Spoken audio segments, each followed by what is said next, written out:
It's Pete from Cheap Homesteading, and today we're going to be working on a Jonsered 625 chainsaw.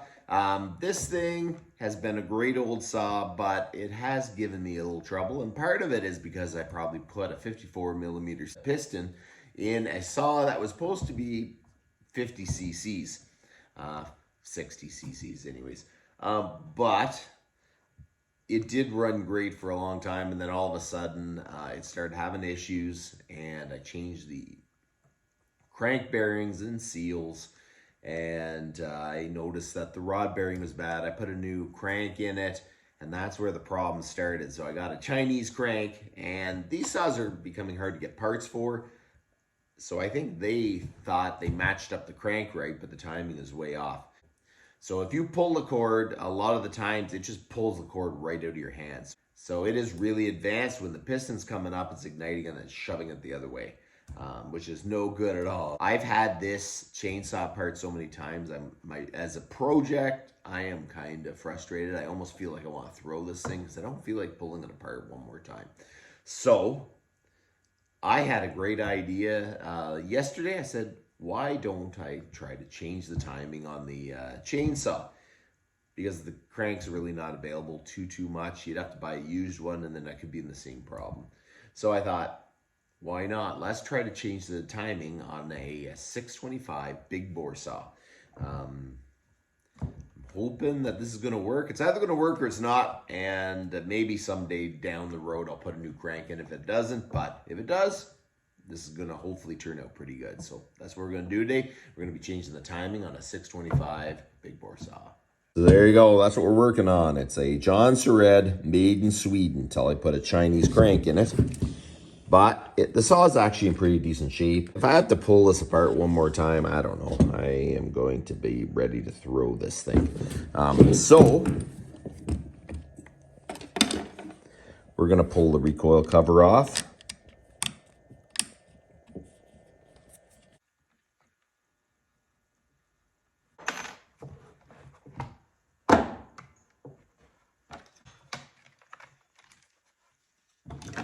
So the first thing I did, I changed the crank, which I had to change the flywheel too because this has an integral key.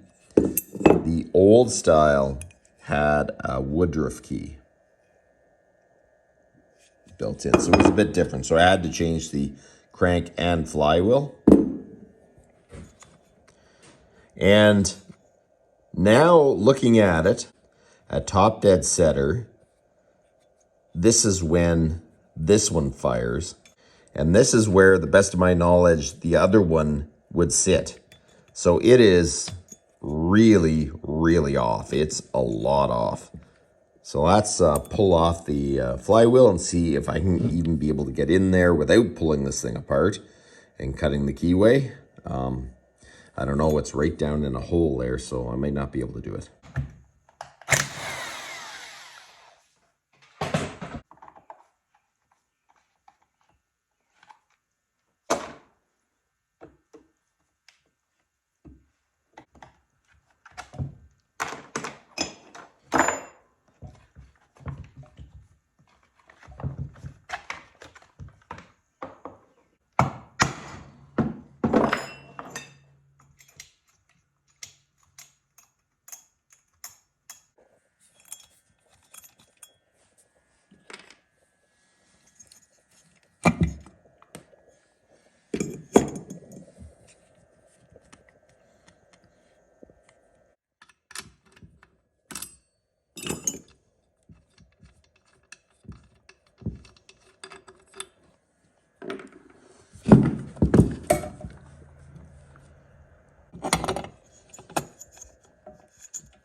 I am using a dial indicator, but if you don't have a dial indicator, you can use a screwdriver, but dial indicators are way more accurate. You can find the exact moment top dead center comes around. So you turn the saw in the direction that it would run. The piston is rising. Piston is rising. It's rising. That is top dead center. Right there. See where the problem is? This is way advanced, I believe, because this one looks like it is 90 degrees. The keyway's right at the bottom and the magnets are fully to the left when it's at top dead center. So we are like, this magnet should be here.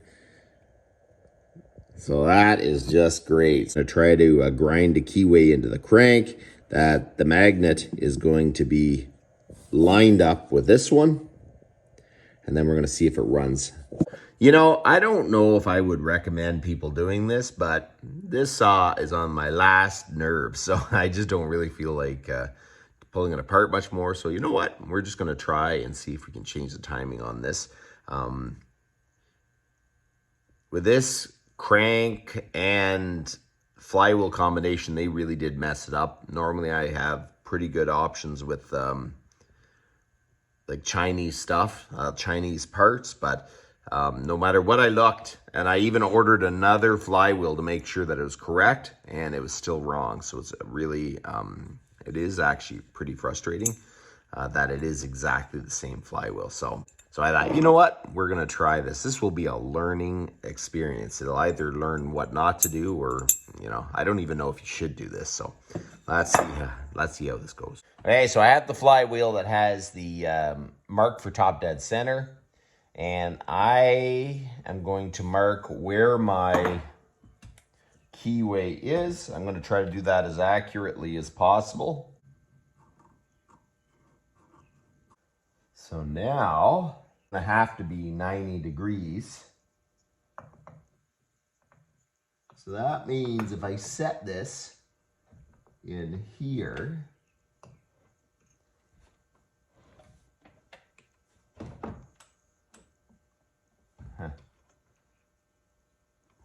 this is not very high tech.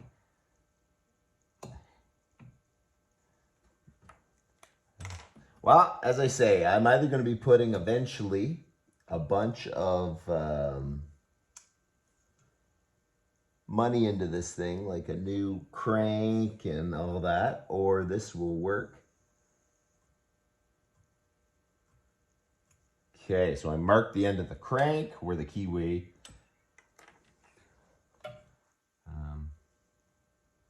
needs to be. You know, pull that off. There you go. That is how far off the keyway slot is on the crank. That is absolutely crazy. If we can get a Dremel or something and get in there and cut the new slot about the same depth and the same length. Hopefully we can do this and it'll look good. So we're going to take the dial indicator off.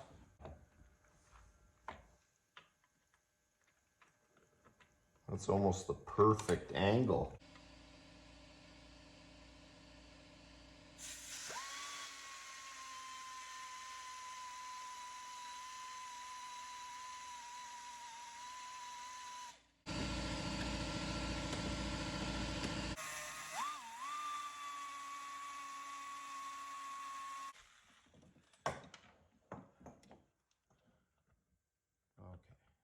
That way, and then that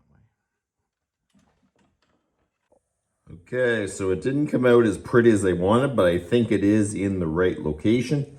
So we're gonna blow this off and see if we can install the flywheel.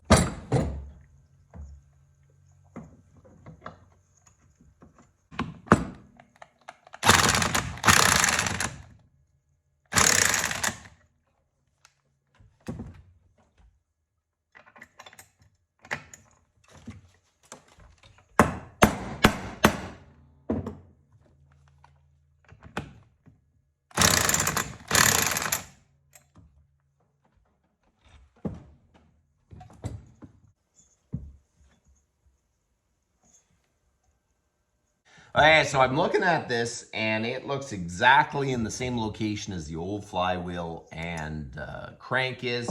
So I think we're gonna put this thing together, fire it up, see if it runs. And if it does run and it runs really good, I may still try to put a timing light on it just to see how everything's looking. But I think it should be pretty good. As good as it should be for someone grinding a crank anyways, but you never know. Let's see if this thing fires up.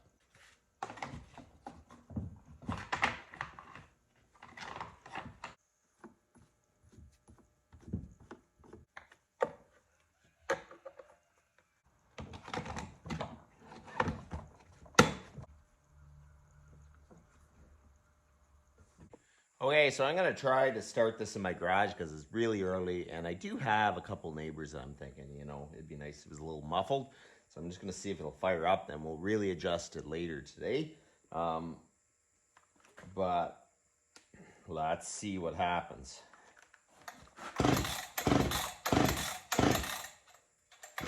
Oh, I have it on off. Oh, let's see what happens.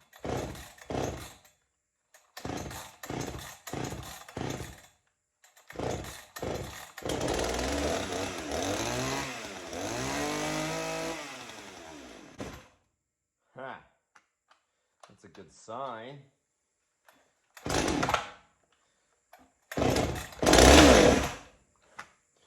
Okay, so I played, when this wasn't working, I played with the adjustments. So, oh, they're closed. Let's see what happens.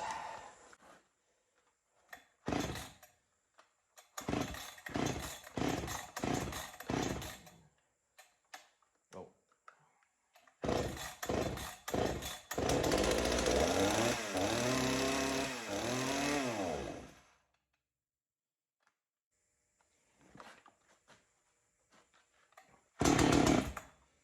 That's a bit better. Open that up a little bit more.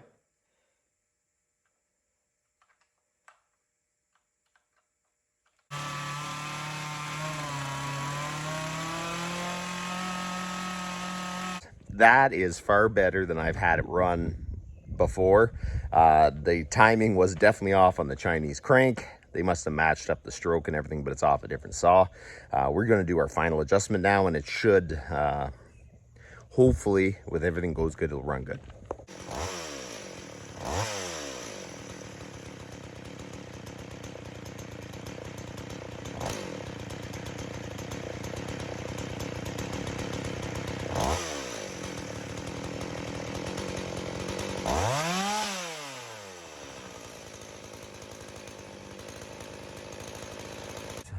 So there you go, the Jonsered 625 big bore saw is up and running again. I'm probably gonna have to adjust it a little bit more, but it idles nice and it revs up nice and clean. It is pretty hard to show you guys how to adjust the chainsaw. So the first thing you gotta do is get it idling. So you open the low jet until you can kind of get it running. You might have to raise the RPM a little bit higher than you'd want, just the chain might keep turning a bit. And then adjust the low idle till it kind of sits good, and then lower it down to when the chain stops. You got to go to your high jet, and then when you rev it up, you kind of have it revved up and you go open, which is left, and then it'll start to sputter. It'll start to sputter a little bit, then you come back, and then it'll rev up, but you got to watch out. You don't want to run it too lean, so you kind of go to just when it stops sputtering when you go opening it up. And then most likely your idle's not going to be right again. So then you got to play with your idle to get it to idle and get the RPM down, and you keep playing with it till it's just right. And then you kind of do your final high jet adjustment where you rev it up and you turn it to the left a bit. You hear it start to sputter. You bring it back a little bit off that, and then you'll hear it rev up. You kind of go try to get it to right where the sputtering stops and it revs up, because I don't like playing around with having it run too lean because you can blow up a saw you just fixed. So I'm actually pretty impressed how well this saw runs. It seems to have lots of top end and it revs really nice and snappy. So I am pretty impressed with me cutting a new keyway, how well it runs. Before it wouldn't run, it was yanking the pull cord right out of my hand. So if you guys run into this, I don't know if I want to suggest that you do it, but you kind of saw what I did. So that's about enough for today. You guys have a good one.